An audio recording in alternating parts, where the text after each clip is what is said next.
Welcome to Forkin Delicious. This is another one of our budget saving gold star recipes, and this one is I call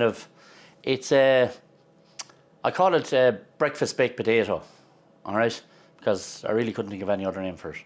But if you can come up with something for it, please say so in the comments. Don't forget to like and subscribe, and if you have any comments of something you'd like us to make, we'd love to hear from you.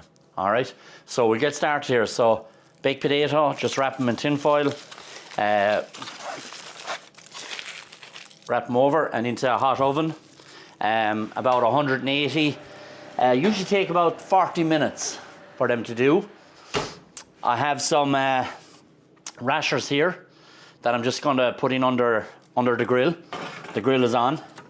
So, and then I have some white pudding, I have some sausages, some beans, and this butter is for the potato later on when I take out the potatoes. I'm going to mix this into the baked potato to make a nice mash. All right, so these are all my ingredients for this recipe. It's very handy, very easy.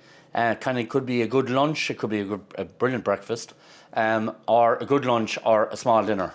All right, so to keep going, I'm just going to, the rashers in there will cook away.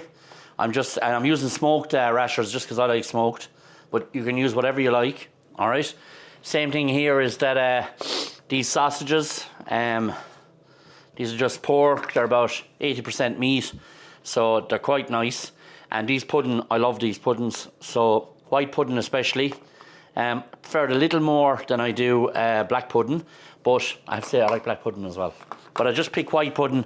I couldn't fit everything into this recipe, so we had to stop somewhere. So now I have this on. This is my big frying pan of beans here. All right, can barely hold it, right? So that's going to go down there. For our American viewers here, I have a cup of butter. Before you comment and say that's not a cup, right? It's a mug actually. It's a small mug.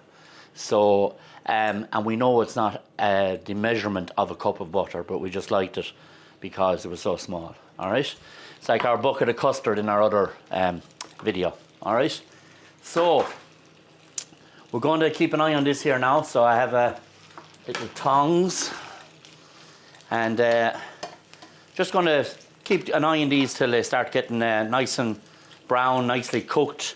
Our rashers are in here. The baked potatoes will take about 40 minutes.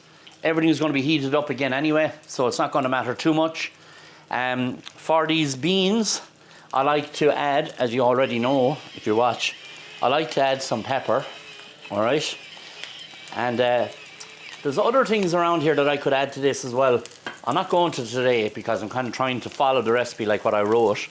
But I mean, like, I wouldn't be beyond putting a bit of barbecue sauce in here with the beans, and it's delicious. So it's up to yourself really. As I said to you, take these recipes, do what you want with them. Think of them as guidelines.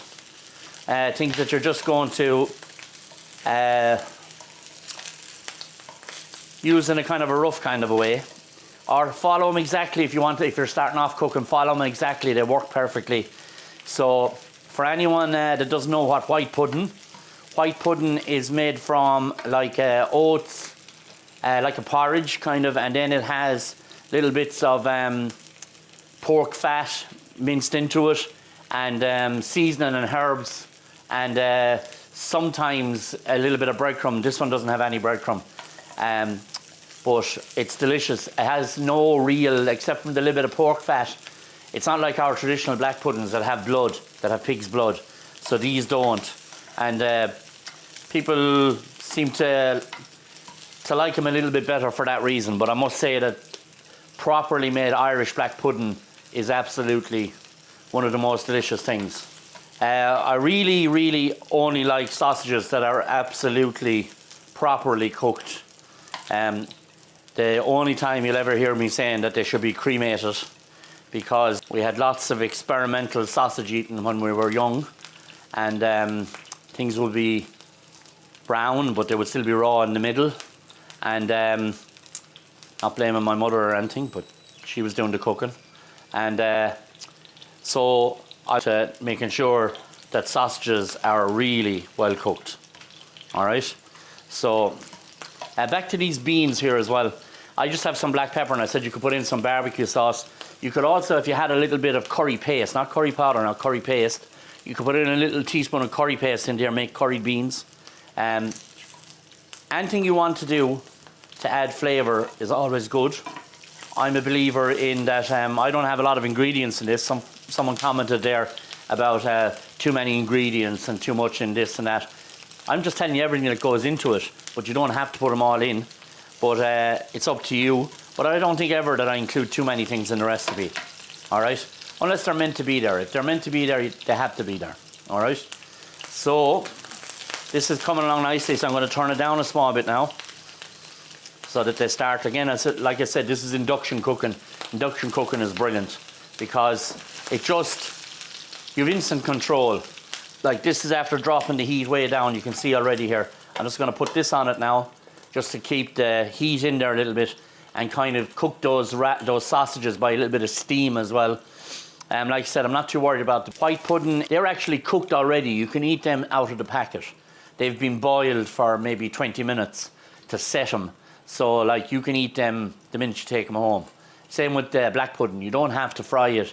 It's an Irish thing kind of to fry it, you know. But I've had versions of black pudding in France. I've had a version of it in Korea that was very similar to ours. They didn't fry it, but they steamed it to serve it. There we go. Beautiful. And I must say that Korean black pudding was delicious. It had rice in it instead of oats. And it had the blood, you know, the pig's blood and all that. But it came out steamed and was actually lovely, lovely flavour of it. The spices they had in it as well was delicious. So we will have a quick look at our rashers here and see how they're doing. They're nearly ready for us. So I'm actually going to call them, just give them another minute and I'm going to call them done. All right. So for our beans, in our big frying pan here, we can turn that on. Make sure it's in the middle. If you're a little bit off anyway, the induction cooker tells you if you're a little bit off, because it won't come on, it'll send an error. But that's actually on. I'm going to get a small little spoon now just to give it a stir. And one of the things I hate is the sound of a spoon on metal, but I'm going to just, you can see the heat already starting to come into this. I don't like to see any bit of these sausages that are not coloured. And you see, look, our beans, that's how fast. It's amazing, I've said this before on the channel, is that it's amazing that the newest technology uses some of the oldest cooking equipment, cast iron, that they're both compatible to each other. I think that's really amazing. I also think it's dead handy when you want to, because you can go and buy cast iron frying pans very cheaply, much cheaper than the induction pans, and they're better for cooking steaks, you know, burgers, anything like that. You get that lovely, and you can control the heat as well. All right. So our rashers here are ready. So what I'm going to do is I'm going to get ready to chop them up a small bit. Everything here is going to be chopped and put into, when I cut the baked potatoes in half, I'm actually going to open them up, scoop out the potato, but I'm going to leave the skin. I'm going to put some cheese on the inside and then put them back in again, just kind of to make like a coat, a hard shell, all right? And then when I take them back out, I'm going to fill them with the beans, everything, and I'm going to put the mashed potato back on top, some cheese into the oven, take them out, and then you can see what they're like. So I've just taken the rashers out of the grill, but before I've chopped some, but I wanted to show you a trick that I took for granted that Shauna said is a great tip maybe, is to stop your board moving. This is a damp clean tea towel or a clean little face cloth or dishcloth, and if you put this on it, it stops it moving while you're chopping. All right, so you won't slip and then cut yourself by mistake. All right, so we have here the sausages, the puddings, and the rashers, and I've cut some of the rashers. I'm just going to show you. You don't have to be, you're not dicing them or anything. You're not doing Michelin star food. Nice and chunky is good. These puddings, I just cut them into 4 pieces. And the sausages, you see the way they're all nicely brown now all over, right? Just there, that one. So They're nicely brown, so I'm just going to cut them. Remember, they're going back into the oven for a little while as well. So they're going to be well cooked. I don't know why, I always just have this fear of sausages not being well cooked. And in there, in they go. Now, back here. Turn that over. Now, so that's our beans and our little rasher sausage pudding. This is our filling. This is our butter, like I said, our cup of butter for our potatoes. So I cut one of the potatoes in half here. I hate using my sharp knife for this, but anyway. So that's our potato. My beans are, my big frying pan of beans are done. Have a spoon here. So I have here my potatoes. I just want to leave a small little wall of potato around the edge. They're still very hot because they're just out of the oven. Now put them into this glass bowl so that you could see what's being done. Now, just while they're nice and hot, I'm going to knock that butter in there because it'll help it melt. And I'm also going to want a little bit of salt and pepper. So this little bit of cheese is going to help make like a little bit of a, fill the cracks at the bottom. It's not that we're putting anything too wet in here anyway. So these go back in to the oven for about 5 minutes, just to melt that cheese. While I'm waiting, I'm just going to give these spuds a little mash. I'm just going to use a fork, right? Because I want them to crush more than mash, if you know what I mean, do you? I thought I saw a bit of tinfoil there, yeah? Don't add tinfoil in, it's not nice, okay? Alright, keep your eye out for it. Oh, this is coming nicely now. Think of these more as crushed potatoes than mashed, but that a load of butter and salt and pepper in there. Now, I'll just check these if they've melted. Actually, just melted. So now I can take away that board. A couple of sausages in here, in each one. A little bit of pudding. You can spread this out. Some bacon. And now, a big frying pan of beans. Now if these were curried, it'd be even nicer. Alright, so I put these on top, give them a little poke so they go down into it. Now you wouldn't think about that, use the full frying pan of beans, you know what I mean? So, I'm just going to use a spoon and a fork just to decorate it a bit. And then a little bit of cheese on top, and that's it. So these potatoes, they smell lovely, right? They season nicely, I just tasted there a minute ago. So what I want to do here is just use these as a kind of a little protection for the top here, so they can go back into the oven for a few minutes. You can see that. What's your favourite type of baked potato? The one that's deep fried.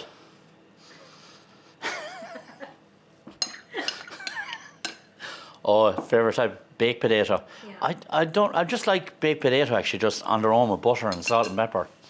And I love it, I actually save it till the end of the meal. So if whatever's with it, a pork chop and broccoli or whatever, I just keep it till the end. And then I usually have it with just butter, salt and pepper. And I think it's absolutely delicious. You know, I love doing that too with new potatoes, new Irish potatoes that are floury, you know, and dry. So what I do with them, so I just put a little bit of cheese on here. Not much, just a little garnish, because it's only going to go into the oven there for a short while. Give these a little shout again in a minute. So these are just finished out of the oven, and they're absolutely delicious. You can see the way the cheese is melted. You can see the butter actually glistening in those potatoes. And all we'll have to do is, you can serve them in the tinfoil, and we can serve them like that. Again, I could put some scallions on top of them, but I don't think they need anything. And if it's a breakfast potato, you can just eat it. Don't forget, if you like what we're doing, give us a like, give us a subscribe, even more important. And if you want us to do something, just say it in the comments and we'll try and do it. All right? Cheers, goodbye.